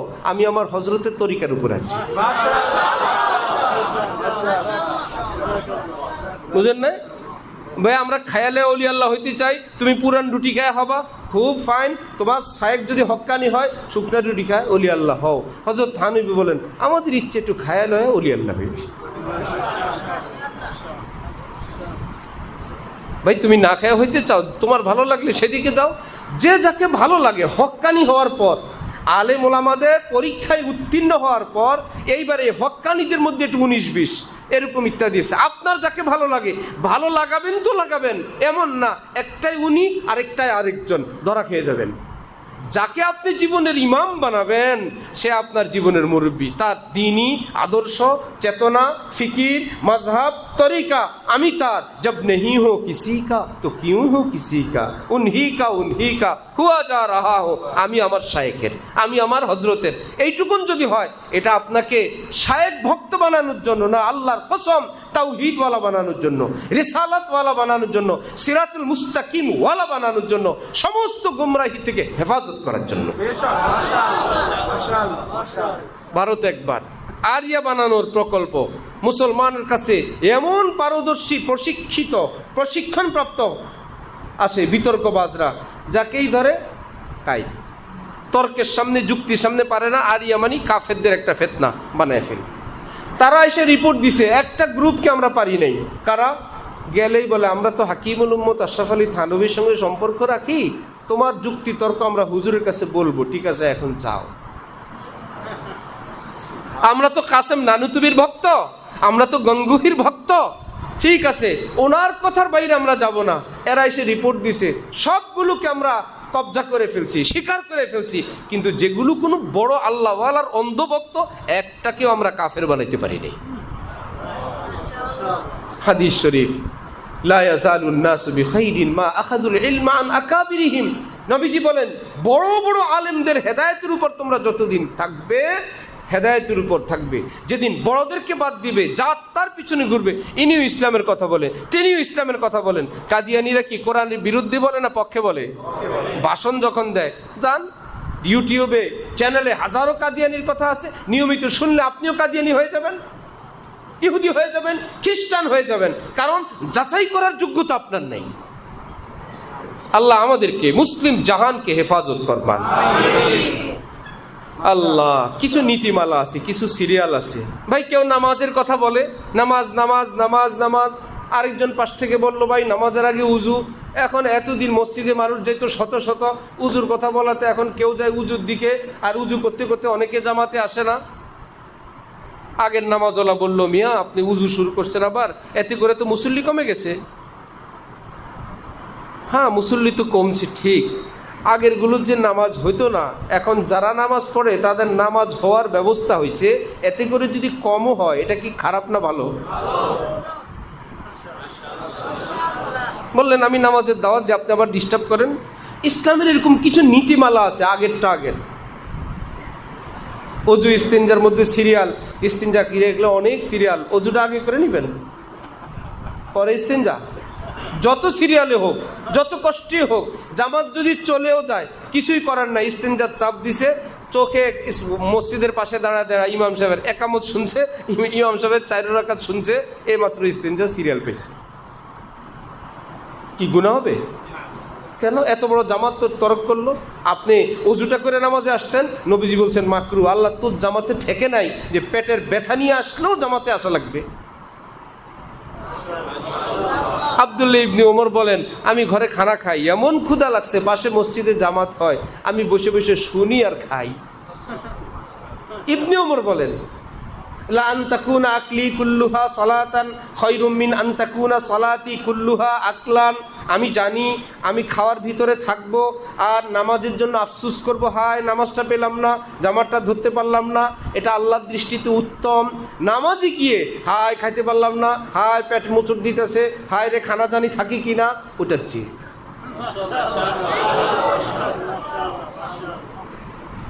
যখন জোশ জজবায় পড়বেন তখন ইস্তেঞ্জা একদম যদি একদম বের হয় বাপ, তবুও জামাতে দাঁড়ায় যাবেন। আপনি জজবায় আছেন, ক্ষুধা প্রচন্ড, তখন আপনি জামাতে আছেন, জামাত ছাড়া যাবে না। মনে হয় যেন একদম এত বড় জামাতওয়ালা বুজুর্গ, উনি আর শরীয়তে পাকের মাপকাঠি জানে না। বদর যুদ্ধে হযরত ওসমান রাদিয়াল্লাহু তাআলা আনহু রওনা হয়েছেন, মোটে সৈন্য নাই, 313 জন সর্বশেষ, মোটে সৈন্য নাই। হযরত উসমানকে নবীজি বললেন যাও তোমার স্ত্রী অসুস্থ, স্ত্রীর খেদমতে যাও। যান নাই বদর যুদ্ধে, যেতে চাইছিলেন, নবীর আদেশে নিজের স্ত্রীর খেদমত করতে গেছেন। 313 বদরি সাহাবীর নামের মধ্যে উসমানের নাম নবীজি দিয়ে দিয়েছেন, গনিমতের মালও রাখছেন। এই উসমান বদরি সাহাবী, উসমানের ভাগ রাখো।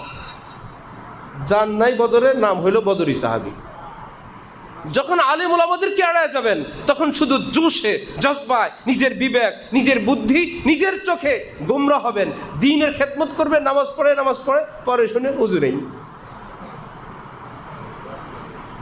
জেহাদে গেছে, ওদিক থেকে বিবির খেদমত এর চেয়ে জরুরি ছিল, সেটা বাদ দিয়ে জেহাদে গেছে, হয়েছে গুনাহ। তাহলে আমাদের জীবনের রন্ধ্রে রন্ধ্রে, জীবনের পাটে পাটে সিদ্ধান্ত কি আমরা নিব না ওলামায়ে কেরাম? ওলামায়ে কেরাম যে যাকে ভালো লাগে এইরকম কোন হক্কানি আলেমের কাছে নিজের জীবন হিস্টোরি ক্লিয়ার রাখেন। তিনি আপনার জানেন আপনার সূরা কেরাত শুদ্ধ কিনা, আপনার রুটি রুজি হালাল কিনা, আপনার ঘর বাড়ির অবস্থা কি, আপনার এলমি যোগ্যতা কি, আপনি কি, এইবার তিনি আপনাকে বলবেন তুমি এটা করো, তুমি সেটা করো, তুমি সূরা কেরাত শিখো, তুমি আল্লাহর রাস্তায় যাও, তুমি 3 দিন লাগায় আসো, তুমি এটা করো, তুমি মা বাবার খেদমত করো। কারণ ইসলাম নির্দিষ্ট কোনো একটা কাজের মধ্যে আমাকে আপনাকে আটকায় ফেলে নেই। আলেম ওলামা লাগবে কিনা?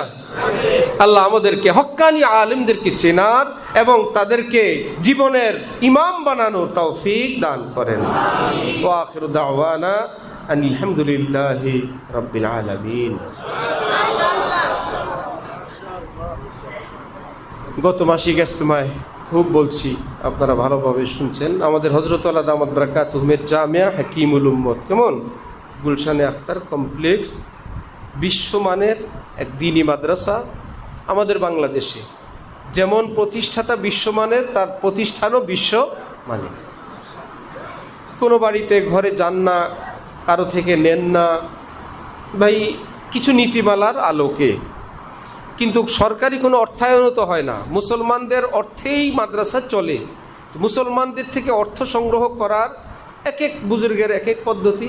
যে বছরে একটা সম্মেলন হয়, সেই সম্মেলনে যোগ দিতে ফি আছে, আজীবন সদস্য ফি 2000 থেকে নিয়ে 50,000 পর্যন্ত সাধারণ, 1 লাখ থেকে 2-3 লাখ 4 লাখ পর্যন্ত ভিআইপি, আরও উপরে 25 লাখ পর্যন্ত ভিভিআইপি, সব স্তরের সদস্যই আছে।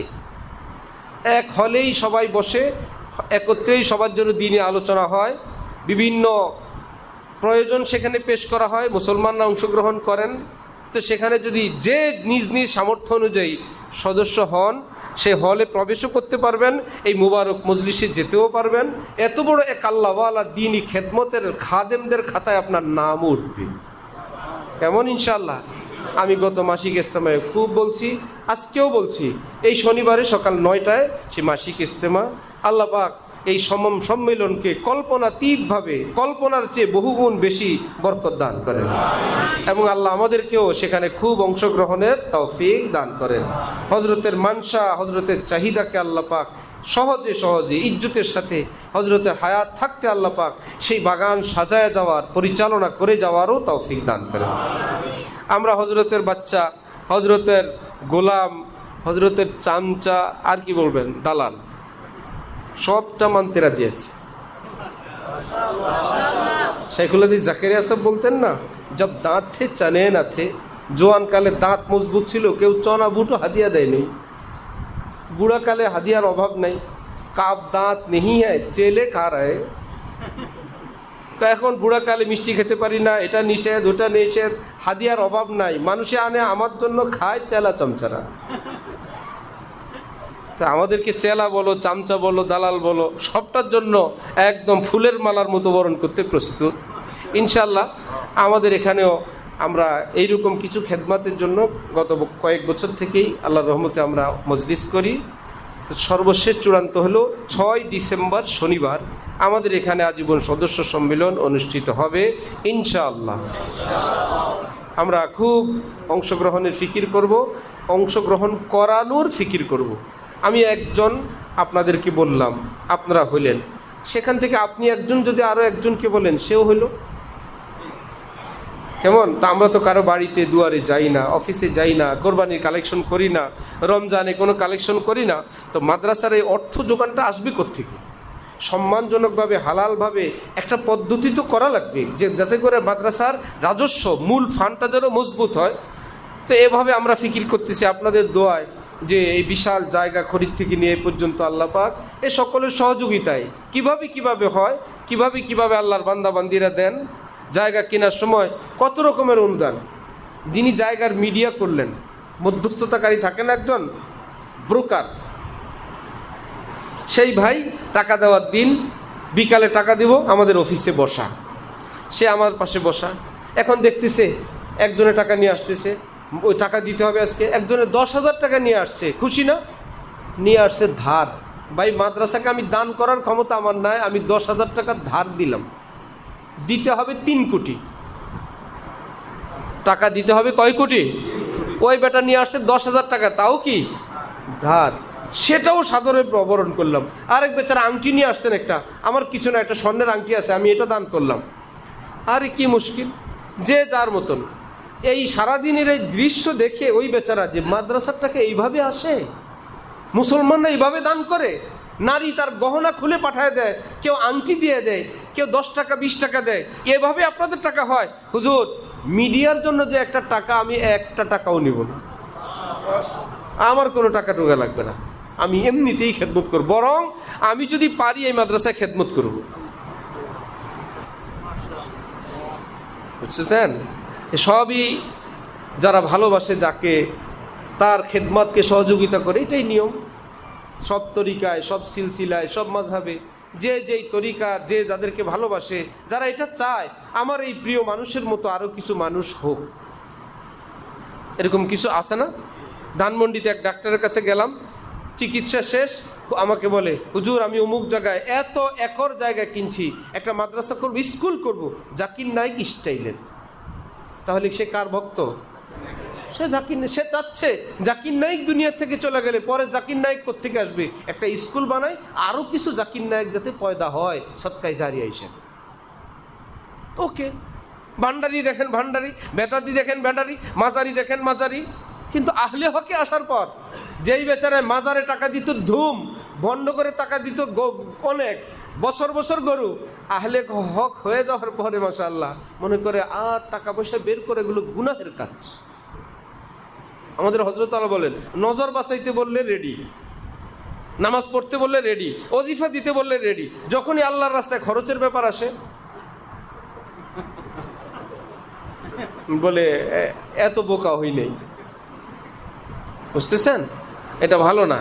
তো আমাদের এক ওস্তাদ বললেন যে আল্লাহর রাস্তায় খরচের ব্যাপারটা আমরা এটাকে অনেক দূরে নিয়ে গেছি।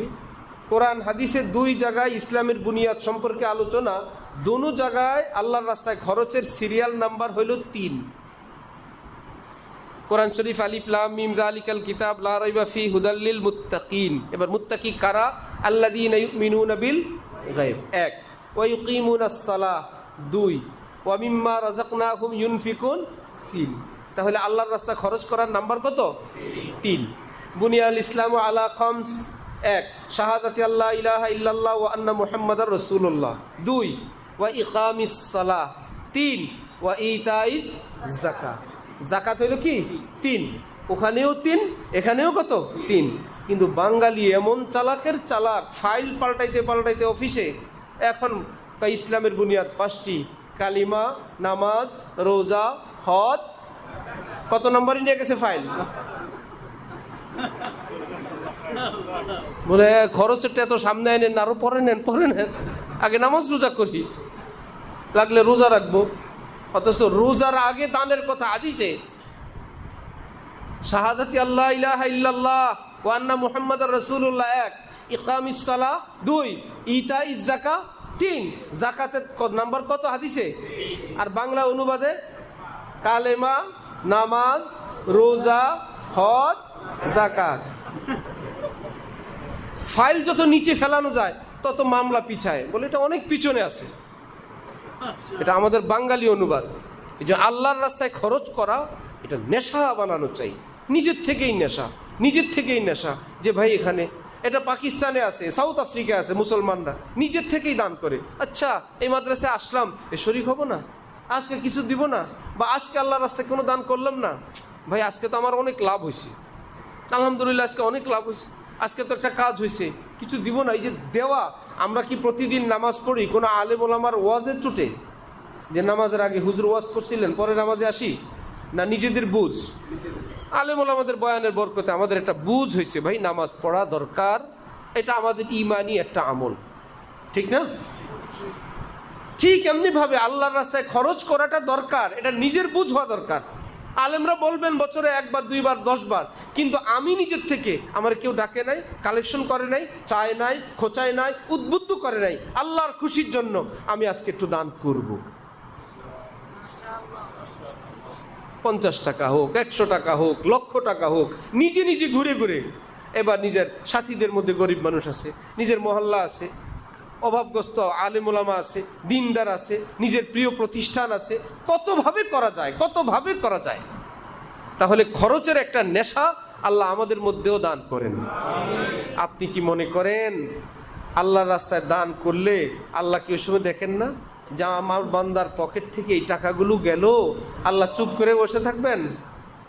পৃথিবীর ছোট্ট একটা নদীও তো চুপ করে বসে থাকে না, যে নদীর সাথে একটা পুকুর থাকে যুক্ত। 1 বালতি পানি যদি পুকুর থেকে উঠানো হয়, নদী কি চুপ করে থাকে না দিয়ে দেয়?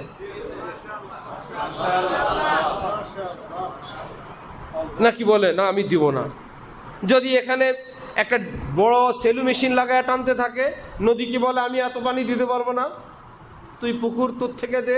নদী বলে তুমি যা দিবা আমি তা দিয়ে দিব। তুমি এত দিয়ে দিলা, ছোট্ট মানুষ, বালতি কি বালতি দিয়ে দিলা, আমার থেকে নাও। তুমি একদম লাগাতার দাও, আমার থেকে লাগাতার নাও। আল্লাহর এক মাখলুক ছোট্ট নদী যদি এত বড় দাতা হয়, ছোট্ট পুকুর কি দিতেই থাকেন। আল্লাহ বলেন বান্দা তোর রিজিক তোর কাছে যা আছে আমি কি দেখি না? তুমি যখন দিয়ে দাও আমি তখন ফেরেশতাকে বলি আগে 700 গুণ দাও, বাকিটা আমি দিব।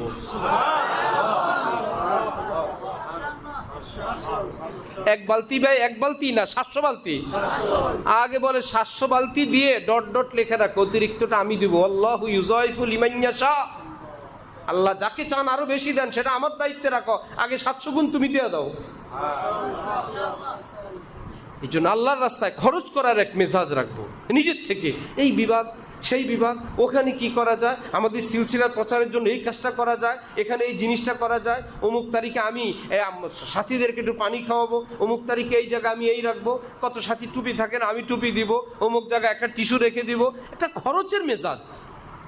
আমি এই খেদমতটা করব, আমি একটু মশওয়ারা করবো, অমুক খেদমত করা যায় কিনা, এটা একদম ব্যাপকভাবে আমাদের দাফন হয়ে গেছে। হ্যাঁ, লাগলে আমাদেরকে ডাকবে, বলবে, ভাই কত বলা যায়, কত টাকা যায়। কিন্তু আল্লাহ পাক যাদের দ্বারা দ্বীনের খেদমত নেন, যে প্রতিষ্ঠানকে আল্লাহ পাক কবুল করেন, কুদরতিভাবে এইরকম কিছু মানুষও আল্লাহ দান করেন, মানুষও আল্লাহ দান করেন, তাদেরকে আল্লাহ পাক দেন। যে হযরত আল্লাহ করাচি বলতেন, আল্লাহ আমার রুহের সঙ্গে যাদের রুহের মিল পৃথিবীর যেখানেই তারা আছে, হয়তো আমাকে নিয়ে যান, না হলে তাদেরকে নিয়ে আসেন। আমাকে তাদের কাছে নেন, নইলে তাদেরকে আমার কাছে নিয়ে আসেন। ঘটনা ঘটছে তাই, পুরো পৃথিবীর থেকে মানুষ হযরতের কাছে আসতো, হযরত পুরো পৃথিবীতে যেতেন। আল্লাহ আমাদের মার্কাজুল ইহসানকেও এসাহি কবুল ফরমান। যে মার্কাজুল ইহসান একবার আসবে, 1 টাকা দান করবে, একবার আলোচনা করবে কিংবা শুনবে, ইনশাআল্লাহ দোয়া করে আল্লাহ পাক তাকে এবং তার খানদানে আল্লাহর মহব্বতের আগুন জ্বালায় দেন, একদম দেওয়ানা হয়ে যায় আল্লাহ দ্বীনের, আকাবেরের, আল্লাহওয়ালা বুজুর্গানি দ্বীনের এবং হকের পাগল হয়ে যায়। আল্লাহ এসাহি কবুলিয়ত মাকবুলিয়ত খুব দান করেন। ওয়া আখিরু দাওয়ানা আনিল হামদুলিল্লাহি রাব্বিল আলামিন।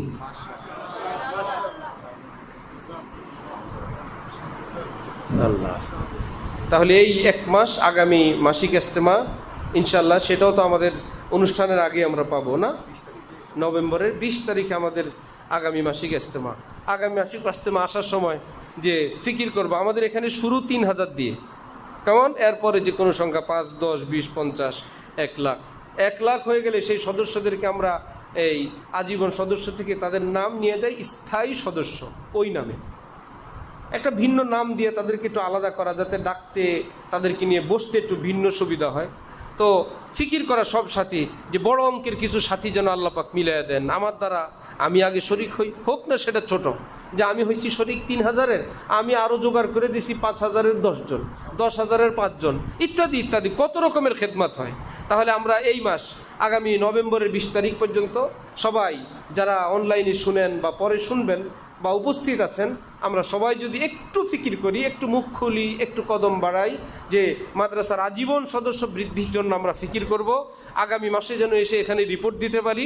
সম্মেলনে যত আমাদের 2000-এর মতো সদস্য আছেন, অ্যাক্টিভ অ্যানঅ্যাক্টিভ, এবং আমরা যেন এবছর আরও ইনশাল্লাহ 3-4 হাজার পর্যন্ত পৌঁছে যেতে পারি ইনশাআল্লাহ।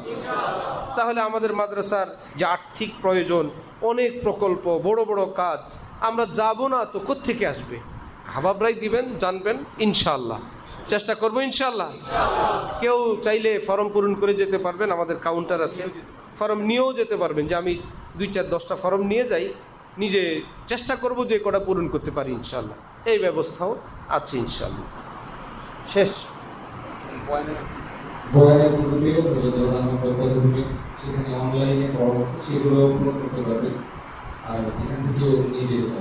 কথা বুঝে নেই কেউ। আমাদের যে বয়ানের গ্রুপ আছে অনলাইনে, বিভিন্ন মিডিয়ায়, আজীবন সদস্য হওয়ার জন্য সেখানে ফর্ম আছে অনলাইনে। এগুলো যারা বুঝেন আপনাদের জন্য। আমার সামনে একবার আসছিল, আমি কতক্ষণ চেষ্টা করে পরে বাদ দিয়ে দিছি। কেমন অনেক মানুষ আছে এইটাই পছন্দ করেন, তারা এই হাতে কলমে কিছুই পছন্দ করে না, অনলাইন থাকলে ওকে, মাশাআল্লাহ ভালো। সে অনলাইনে ফর্ম আছে, টাকা পরিশোধের ব্যবস্থা আছে। যারা কিছু এই লাইনে পারদর্শী মানুষ, যারা এই খেদমতগুলো করেন, আল্লাহ তাদেরকে হেফাজত করেন, আরও তৌফিক দান করেন। সেখানেও ব্যবস্থা আছে, যোগাযোগ রাখলে ইনশাল্লাহ। এতগুলো সদস্য যদি আমরা ফিকির করি মার্কাজুল ইহসানের জন্য, এক মুহতামিম যদি চেষ্টা করে এতটুক হয়, তাহলে আমরা এত মুহতামিম যদি বলি আমি একজন মাদ্রাসার ফিকিরমান সাথী হতে চাই, কি ভাইরা পারবো না ইনশাল্লাহ? আল্লাহ খুব তৌফিক দান করেন। অনেক সময় হয়ে গেছে ভাই, দুরূদ শরীফ পড়ি। আল্লাহুম্মা সাল্লি আলা মুহাম্মাদ ওয়া আলা আলি মুহাম্মাদ ওয়া বারিক।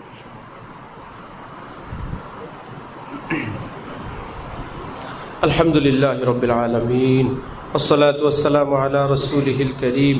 আল্লাহুম্মা সাল্লি আলা মুহাম্মাদ ওয়া আলা আলি মুহাম্মাদ ওয়া বারিক ওয়া সাল্লিম। রব্বানা যালামনা আনফুসানা ওয়া ইল্লাম তাগফির লানা ওয়া তারহামনা লানাকুনান্না মিনাল খাসিরিন। ইয়া আল্লাহ, রহমান রহিম মেহেরবান আল্লাহ, আয় আল্লাহ আমাদের সকলের জীবনের গুনাহ মাফ করে দেন। আয় আল্লাহ আমাদেরকে আপনার মহব্বতের দৌলত দান করে দেন। আয় আল্লাহ আমাদের মাঝে গুনার মাঝে আসমান জমিনের দূরত্ব সৃষ্টি করে দেন।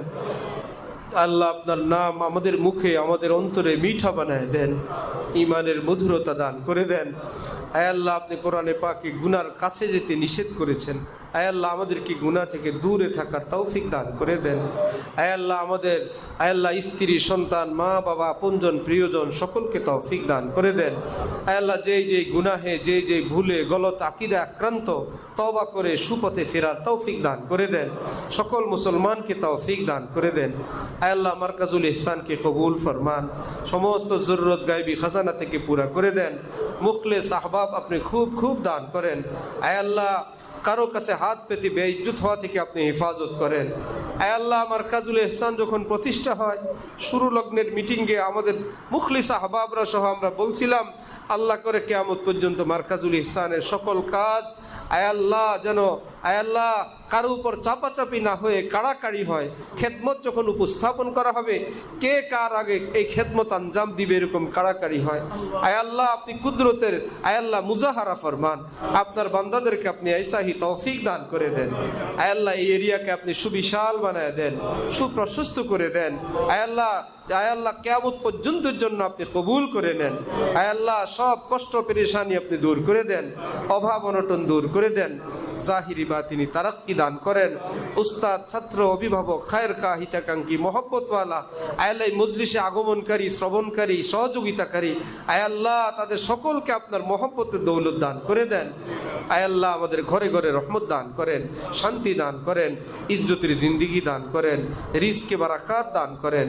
আয় আল্লাহ যারা ঋণগ্রস্ত পরিশোধের তৌফিক দান করেন। আয় আল্লাহ হারামাইন শরীফাইনি জীবনে একবার যেতে পারে নাই, আয় আল্লাহ আপনার অনেক বান্দারা, নবীজির পাগলরা মাওলা ছটফট করে এখানে, আয় আল্লাহ মৌতের আগে একবার হলেও আপনার ঘর, আপনার নবীর রওজায় সালাম দেওয়ার তৌফিক দিয়ে। सुनते हैं कि काबा घर है बड़े दाता खरियास, जिंदगी है तो फकीरों का भी फेरा होगा। अल्लाह बार बार हाजिरी तौफीक दिए।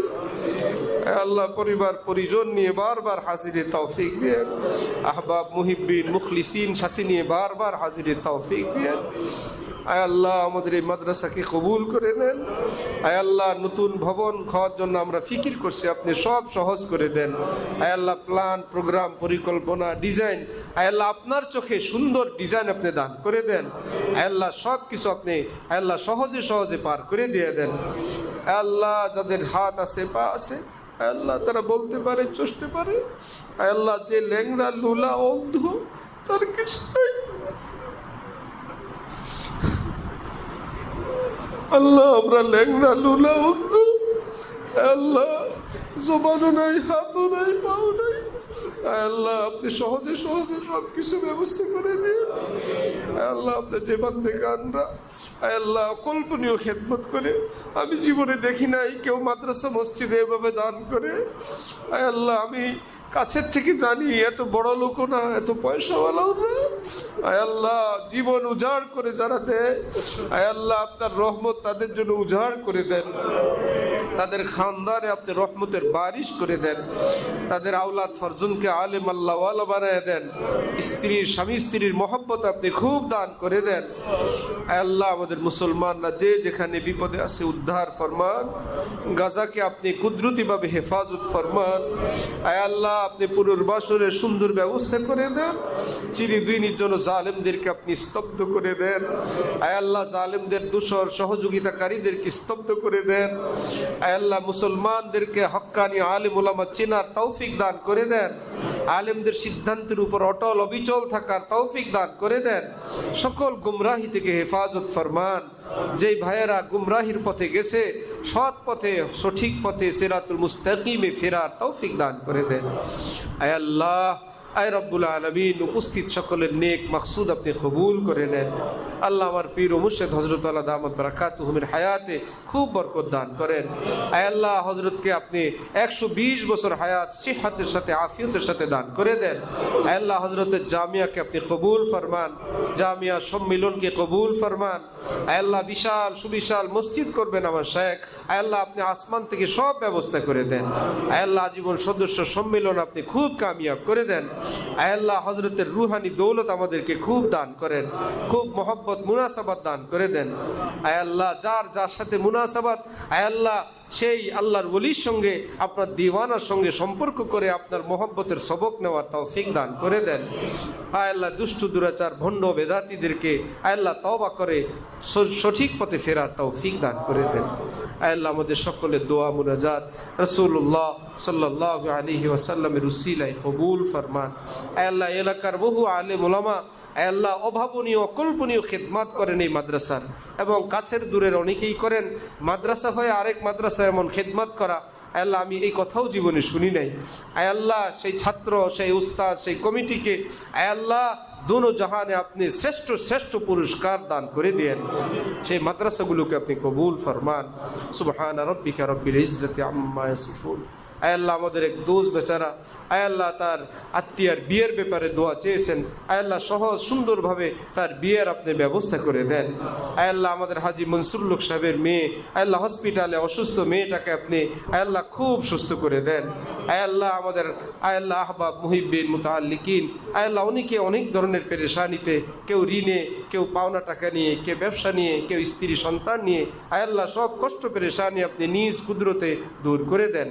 সুবহানা রাব্বিকা রাব্বিল ইজ্জাতি আম্মা ইয়াসিফুন ওয়া সালামুন আলাল মুরসালিন ওয়ালহামদুলিল্লাহি রাব্বিল আলামিন।